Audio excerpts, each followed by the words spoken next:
네, 이번엔 건설 현장으로 가보겠습니다. 물가 상승의 여파로 건설업계도 직격탄을 맞고 있는데요.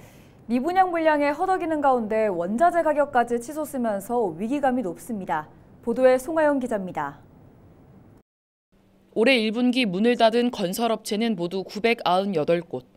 이 가운데 종합건설사가 134곳, 전문건설사가 864곳으로 집계됐습니다. 지난해 같은 기간보다 종합건설사는 86%, 전문건설사는 16%가 증가한 수치입니다. 경영난을 이기지 못해 부도가 난 전국의 건설업체는 9곳으로 지난 2019년 이후 최대치입니다.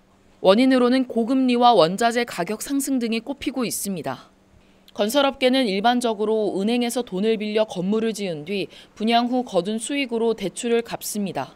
그런데 최근 2년 사이 금리가 대폭 오르면서 자금 조달이 어려워졌고 러시아 우크라이나 전쟁 등 영향으로 원자재 가격까지 오른 겁니다. 건설공사에 주로 쓰이는 시멘트 가격을 살펴봤습니다. 4월 기준 13만 1,000원대로 지난해 같은 기간보다 약 13% 상승했습니다. 인건비 역시 마찬가지입니다. 올해 상반기에 적용되는 건설업 평균 임금에서 일반 공사 직종의 하루 평균 임금은 25만 8,000원으로 지난해 상반기보다 약 5% 올랐습니다.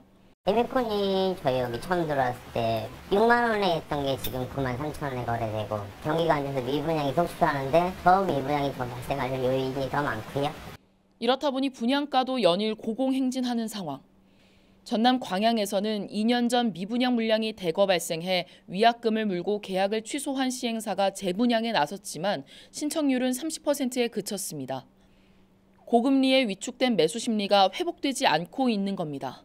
지금 큰 평수 아예 분양 자체를 안 했으니까 제가 갔었을 때만 해도 200세대 넘게 분양을 했다고 했는데 이런 가운데 정부는 지난 3월 건설업계 경기 회복을 위한 지원 방안을 발표했습니다.